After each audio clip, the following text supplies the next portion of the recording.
Hi there, this is Max from Iridescent Color, and today I'm very excited to finally announce the release of Iris Density Pro version 2. This is a pack of 3 density DCTLs, and if you need a quick refresher on what density is, basically we aim to reduce brightness as colors become more saturated to more closely mimic the characteristics of a subtractive medium like film.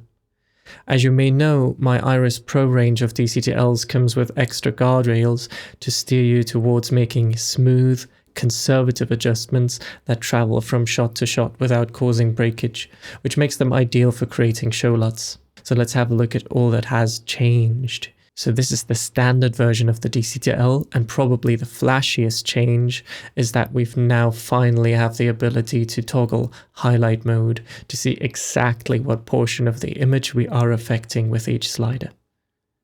This is set to display the custom hue vector by default, so that you can sweep around to target the exact hue range you wish, but you can also choose any other hue vector to display. There is an option to toggle the checkerboard overlay for cases where this improves visibility. Let's address some of the changes in these sliders. The first thing to note is that I've removed the focus slider in the standard version.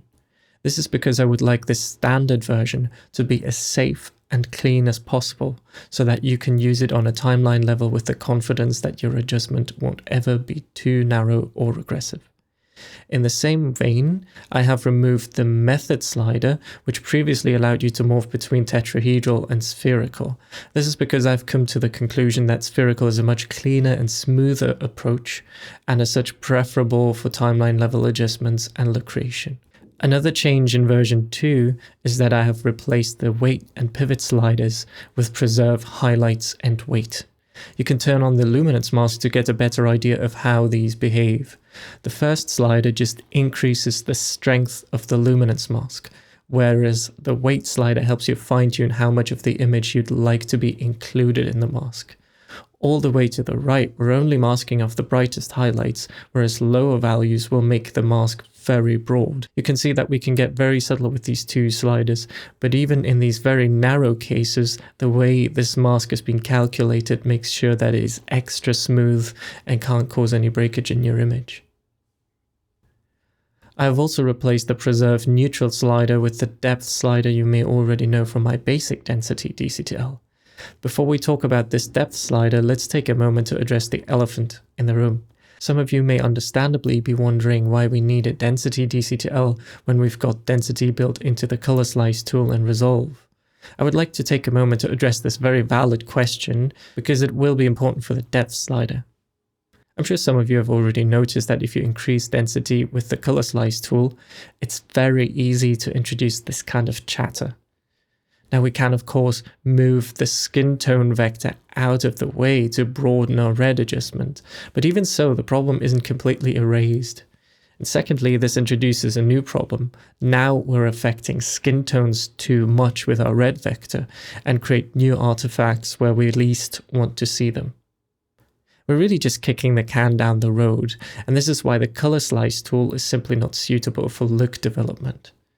That's where our depth slider comes into play. Instead of narrowing our hue adjustment, we keep the hue radius broad but change the tool's response to saturation.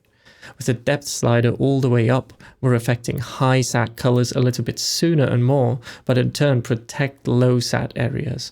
This not only protects skin tones in a cleaner way, but also allows us to get a great sense of depth and dimension in highly saturated areas like this curtain, for example. Another feature of my DCTLs is the effect negative density values have on the image. If you reduce density in ColorSlice, you get just more garish video colors, and I honestly can't think of a situation when I would like to introduce such colors in my image.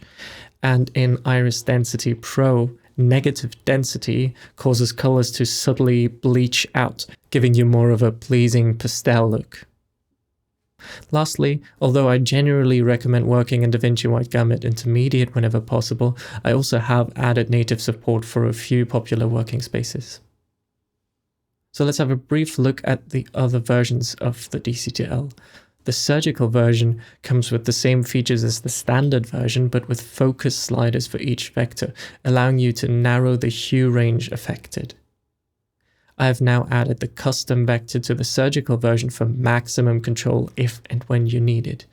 I'd like to add that both this and the dynamic version allow you to make adjustments that may be too narrow for a timeline level adjustment, so they are probably best suited for shot level adjustments or maybe a sub-look on a limited number of shots.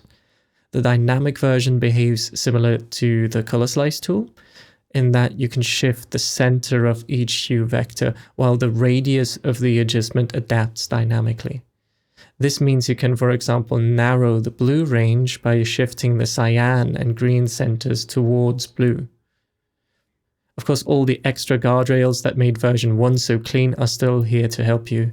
For example, if you have already maxed out on a density slider, increasing global density will not increase this adjustment even more, but the other vectors will simply catch up. Similarly, the custom slider cannot double up on existing adjustments, but will instead cancel overlapping adjustments out.